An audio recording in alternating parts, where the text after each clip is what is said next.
Red 2 ने अपने 8वें दिन अच्छी कमाई की और 5.25 करोड़ रुपीस कमा लिए, जिससे फिल्म की टोटल कमाई अब 95.75 करोड़ रुपीस हो गई है। मतलब फिल्म अभी भी लोगों को पसंद आ रही है और अच्छा चल रही है। इतनी कमाई के बाद रेड 2 ने अजय देवगन की पुरानी फिल्म भोला को पीछे छोड़ दिया, जिसका टोटल कलेक्शन लगभग 90 करोड़ रुपए था। अब रेड 2 अजय की 4th सबसे ज्यादा कमाई करने वाली फिल्म बन गई है और उसके आगे सिर्फ सिंघम अगेन, दृश्यम 2 और शैतान है। अब सबको लग रहा है कि यह फिल्म जल्दी 100 करोड़ रुपए पार कर लेगी। टुदारम एक फैमिली फिल्म है जो सिर्फ 2 हफ्ते में 183 करोड़ रुपए कमा चुकी है, जिसमें 83 करोड़ रुपीस केरला से और 16 करोड़ रुपए इंडिया के बाकी पार्ट से आए हैं। फिल्म ने बाहर के देशों में भी जबरदस्त कमाई की है। 83.50 करोड़ रुपीस ओवरसीज से आए हैं और ये जल्दी $10 मिलियन, लगभग 84 करोड़ रुपए पार करने वाली दूसरी मलयालम फिल्म बनने वाली है।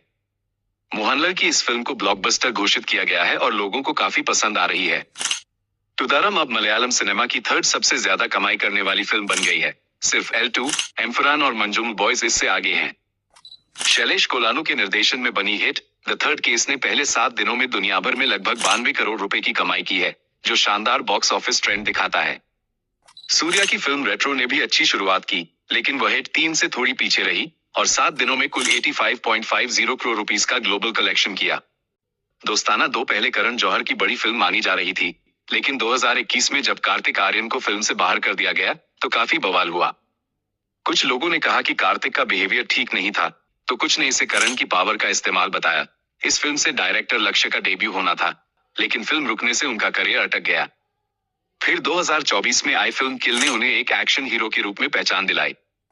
अब दोस्ताना 2 को दोबारा बनाने की तैयारी है और कार्तिक की जगह विक्रांत मस्से को लेने की बात चल रही है, क्योंकि वो एक अच्छे और सुलझे हुए एक्टर माने जाते हैं। फिल्म में पहले जानवी कपूर थी, लेकिन अब खबर है कि उनकी जगह साउथ एक्ट्रेस श्रीलीला को लिया जा सकता है, जिनकी पॉपुलैरिटी पुष्पा 2 के डांस के बाद बहुत बढ़ गई है। जानवी कपूर, जो पहले से फिल्म का हिस्सा थी, उन्होंने बताया था कि उन्होंने करीब 30 से 35 दिन की शूटिंग की थी, लेकिन उन्हें भी नहीं पता कि फिल्म क्यों बंद की गई थी। मजेदार बात यह है कि श्रीलीला इन दिनों कार्तिक आर्यन के साथ आशिकी 3 में काम कर रही हैं और दोनों के अफेयर की बातें सोशल मीडिया पर खूब हो रही हैं। अगर ये जोड़ी दोस्ताना 2 में भी दिखी, तो फिल्म पहले से ही चर्चा में आ जाएगी। आशिकी 3 एक इमोशनल म्यूजिकल थ्रिलर है, जिसे डायरेक्ट कर रहे हैं अनुराग बासु, और इसमें कार्तिक एक ऐसे सिंगर का रोल कर रहे हैं जिसकी जिंदगी किसी गहरे राज से जुड़ी है। फिल्म का म्यूजिक प्रीतम बना रहे हैं और इस बार अरिजीत सिंह के साथ साथ इंटरनेशनल आर्टिस्ट को भी जोड़ा जा रहा है, जिससे आशिकी फ्रैंचाइज पहली बार ग्लोबल लेवल पर जाएगी। सलमान खान की ईद पर आई फिल्म सिकंदर से लोगों को काफी उम्मीदें थी, लेकिन सनी देओल की जट फिल्म के आते ही सिकंदर की कमाई ठंडी पड़ गई। पहले खबर थी कि सलमान अब बजरंगी भाईजान 2 पर काम शुरू करेंगे, लेकिन अब उन्होंने इस प्रोजेक्ट को होल्ड पर डाल दिया है। रिपोर्ट्स के मुताबिक सलमान अब अपूर्वा लखिया की वॉर बेस्ड फिल्म में काम करने जा रहे हैं, जो भारत चीन गलवान घाटी वाले मुद्दे पर बनी है। इसमें वो एक फौजी का रोल निभाएंगे। बजरंगी भाईजान 2 में देरी इसलिए हो रही है क्योंकि इसके डायरेक्टर और राइटर की तरफ से काम टाइम पर नहीं हो पाया, इसलिए सलमान ने पहले वॉर फिल्म को तवज्जो दी है। सलमान खान का शेड्यूल 2028 तक पूरी तरह पैक है, जिसमें किक 2 की शूटिंग, टाइगर वर्सेस पठान और दबंग 4 जैसे बड़े प्रोजेक्ट शामिल हैं। सलमान एक बार फिर सूरज बड़जात्या के साथ काम करेंगे, जो उनकी पिछली हिट फिल्मों के डायरेक्टर रहे हैं, और इस जोड़ी से फैंस को नई धमाकेदार फिल्में देखने को मिल सकती हैं। 30 अप्रैल को हाउसफुल 5 का टीजर यूट्यूब पर रिलीज किया गया था, लेकिन कुछ दिनों बाद ही इसे यूट्यूब से हटा लिया गया। इसका कारण था मोफ्यूजन स्टूडियो नाम की म्यूजिक कंपनी द्वारा लगाया गया कॉपीराइट स्ट्राइक। विवाद टीजर में चल रहे गाने लाल परी को लेकर है, क्योंकि यह गाना मोफ्यूजन स्टूडियो के अधिकार में है। इस गाने को लेकर उन्होंने कॉपीराइट क्लेम किया, जिससे टीजर यूट्यूब से हटाना पड़ा। अभी तक नाडियाडवाला प्रोडक्शन, जो फिल्म बना रहा है, और मोफ्यूजन स्टूडियो ने इस विवाद पर कोई बयान नहीं दिया है। दिलचस्प बात यह है कि टीजर यूट्यूब से हटने के बाद भी इंस्टाग्राम पर मौजूद है, जहां लोग इसे देख सकते हैं। फिल्म हाउसफुल 5 6 जून को रिलीज होनी है, जिसमें अक्षय कुमार, रितेश, अभिषेक, नाना पाटेकर और जैकी श्रॉफ जैसे बड़े सितारे हैं। हालांकि टीजर का हटना प्रमोशन के लिए थोड़ा चिंता का विषय बन गया है, क्योंकि रिलीज में अब सिर्फ 1 महीना बचा है। अब आते हैं एक बेहद इमोशनल और नॉस्टैल्जिक खबर पर, धड़कन फिल्म की वापसी। जी हां, अक्षय कुमार, शिल्पा शेट्टी और सुनील शेट्टी की इस आइकॉनिक फिल्म को डिजिटल रिमास्टर्ड करके 23 मई 2025 को फिर से थिएटर्स में रिलीज किया जा रहा है। ये बॉलीवुड की पहली क्लासिक फिल्म है जिसे स्पेशल इवेंट के तहत दोबारा रिलीज किया जा रहा है। और अब सुनील शेट्टी का मैं हूं ना फिल्म का एक पुराना सीन सोशल मीडिया पर वायरल हो गया है। इस सीन में वह पाकिस्तान के साथ शांति की बात को नकारते हुए कहते हैं कि सिर्फ जंग होगी। इस सीन को लेकर बहस शुरू हो गई है, खासकर जब हाल ही में भारत और पाकिस्तान के बीच फिर से तनाव बढ़ा है। कई लोग ये कह रहे हैं कि सुनील शेट्टी का किरदार उस वक्त सही था और आज की स्थिति में उसकी बात और भी सही लग रही है। ये सीन आज की स्थिति में फिर से लोगों के बीच चर्चा का कारण बन गया है, क्योंकि कई लोग इसे मौजूदा हालात से मेल खाता हुआ मान रहे हैं। सोशल मीडिया पर इन दिनों परेश रावल और अक्षय कुमार की दोस्ती को लेकर कई चर्चाएं हो रही हैं। परेश रावल ने हाल ही में एक इंटरव्यू में कहा था कि अक्षय कुमार उनके दोस्त नहीं बल्कि सिर्फ सहकर्मी हैं। ये बयान सुनकर लोगों ने तरह तरह की अफवाहें फैलानी शुरू कर दी कि दोनों के बीच कुछ ठीक नहीं चल रहा। अफवाहों के बाद परेश रावल ने खुद इस पर सफाई दी और कहा कि उनका मतलब दोस्ती से रोज की बातचीत और प्रोफेशनल रिश्ते से था। उन्होंने ये भी कहा कि अक्षय कुमार को वह एक बहुत अच्छा इंसान मानते हैं और दोनों ने एक दूसरे के साथ कई हिट फिल्में दी हैं। परेश रावल ने यह भी साफ किया कि वह और अक्षय एक दूसरे के अच्छे दोस्त हैं, लेकिन उनका यह बयान सिर्फ फिल्म इंडस्ट्री में अपने सहकर्मी के रूप में था। इसके साथ ही दोनों के बीच अफवाहों के बावजूद ये भी जानकारी मिली है कि वे दोनों जल्द ही हेरा फेरी 3 और वेलकम टू द जंगल जैसी फिल्मों में एक साथ नजर आएंगे। इस बात से यह साफ होता है कि उनकी प्रोफेशनल केमिस्ट्री आज भी मजबूत है और दोनों के बीच कोई व्यक्तिगत विवाद नहीं है। नागजिला एक कॉमेडी फिल्म है जिसमें कार्तिक आर्यन इच्छाधारी नाग बने हैं। फिल्म में वीएफएक्स और क्रिएचर सीन्स होंगे जो इसे खास बनाएंगे। अब फिल्म के विलन के लिए दो बड़े नाम सामने आए हैं, अनिल कपूर और बॉबी डियोल। फिल्म के मेकर्स चाहते हैं कि विलन का रोल कोई सीनियर और दमदार एक्टर निभाए, क्योंकि यह रोल बहुत अहम है। बॉबी डियोल को इस रोल के लिए पसंद किया जा रहा है क्योंकि उन्होंने आश्रम और एनिमल जैसी फिल्मों में एक डार्क और मिस्टीरियस इमेज बनाई है। उनका शांत और खतरनाक अंदाज इस फिल्म के विलन के लिए एकदम फिट होगा। वहीं अनिल कपूर भी इस रोल के लिए अच्छे विकल्प हैं। उनकी ऊर्जा, कॉमिक टाइमिंग और फिल्म इंडस्ट्री में उनका अनुभव उन्हें इस रोल के लिए मजबूत दावेदार बनाते हैं। हालांकि फिल्म में कौन विलेन बनेगा, यह फैसला कार्तिक आर्यन, करण जौहर और महावीर जैन मिलकर करेंगे। फिल्म में विलेन का लुक भी अलग होगा, जो मेकअप और कंप्यूटर ग्राफिक्स के जरिए तैयार किया जाएगा। नागजिला फिल्म 14 अगस्त 2026 को रिलीज होगी और ये दर्शकों के लिए एक नया और रोमांचक अनुभव लेकर आएगी। जॉन अब्राहम की नई फिल्म द डिप्लोमैट अब नेटफ्लिक्स पर आ गई है, जिसे थ्रिलर पसंद करने वाले लोगों के लिए एक दमदार फिल्म माना जा रहा है। थिएटर में भी इस फिल्म को अच्छे रिव्यूज मिले थे, लेकिन इस फिल्म के पीछे एक अलग ही कहानी है जो जुड़ी है परमीत सेठी से। ज्यादातर लोग उन्हें दिलवाले दुल्हनिया ले जाएंगे के कुलजीत के रोल से जानते हैं, लेकिन वो एक डायरेक्टर भी हैं। परमीत एक समय पहलवान द ग्रेट गामा पर फिल्म बनाना चाहते थे। उन्होंने पहले आदित्य चोपड़ा को स्क्रिप्ट सुनाई, लेकिन तब सुल्तान बन रही थी, इसलिए आदित्य ने मना कर दिया। इसके बाद परमिट जॉन अब्राहम के पास पहुंचे। जॉन को कहानी बहुत पसंद आई और उन्होंने एक्टिंग और प्रोड्यूसिंग दोनों के लिए हाँ कर दी। लेकिन तभी फिर सलमान खान ने फिर से ऐसी ही फिल्म की घोषणा कर दी और स्टूडियो ने प्रोजेक्ट रोक दिया। 2 बार एक ही सपना टूटना बहुत दर्दनाक होता है, लेकिन जॉन ने परमीत का साथ नहीं छोड़ा। उसी भरोसे की वजह से आज द डिप्लोमैट बन पाए और अब लोग उसे देख पा रहे हैं। गरम मसाला 2 सिर्फ एक सीक्वल नहीं है, बल्कि ये उस पुराने कॉमेडी दौर की वापसी है जिसे गरम मसाला, हेरा फेरी जैसी फिल्मों ने जिंदा रखा था। दिलचस्प बात यह है कि इस फिल्म की स्क्रिप्ट करीब 10 साल पहले अक्षय कुमार को सुनाई गई थी, लेकिन उन्होंने ये कहकर रिजेक्ट कर दी थी कि इसमें ओरिजिनल गरम मसाला जैसी हंसी नहीं है। उस वक्त इसे कूली नंबर 1 जैसे सेटअप में 2 हीरो के साथ प्लान किया गया था।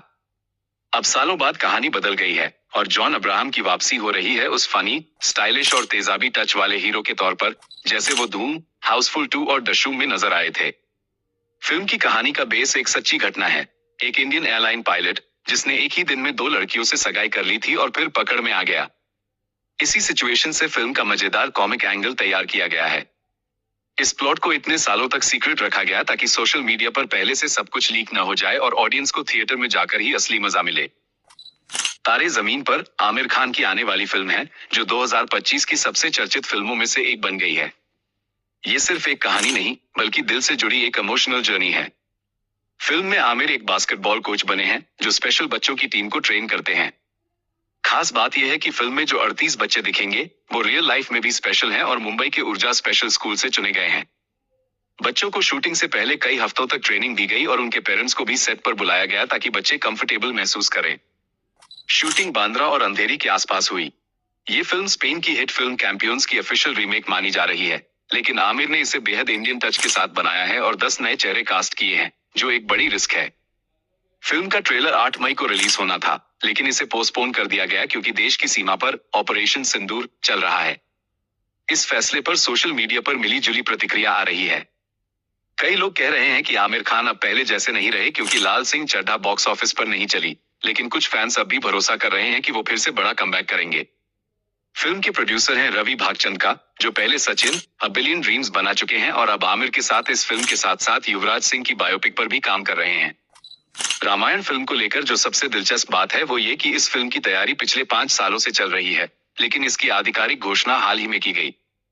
पहले रामायणा में ऋतिक रोशन और दीपिका पादुकोण को कास्ट करने की बात थी, लेकिन वीएफएक्स और बजट के मुद्दों की वजह से ये प्लान बदल गया। इस फिल्म में सिर्फ वाल्मीकि की रामायण ही नहीं, बल्कि तुलसीदास की रामचरितमानस और कई लोक कथाओं का भी समावेश होगा, जिससे ये कहानी ज्यादा विस्तृत और दिलचस्प बन जाएगी। कुछ हिस्से फिल्म में ऐसी कहानियों से जुड़े होंगे जो आमतौर पर फिल्मों या टीवी सीरियल्स में नहीं दिखाई जाती, जैसे राम के अयोध्या लौटने के बाद की घटनाएं। फिल्म के डायलॉग्स के लिए एक खास तरह की हिंदी तैयार की जा रही है, जो न तो पूरी तरह संस्कृतनिष्ठ होगी और न ही ज्यादा आधुनिक, ताकि सभी को समझने में आसानी हो। यश ने रामायण में रावण का किरदार इस शर्त पर लिया था कि उसे सिर्फ एक राक्षस के तौर पर नहीं, बल्कि एक जटिल और समझदार व्यक्ति के रूप में दिखाया जाएगा।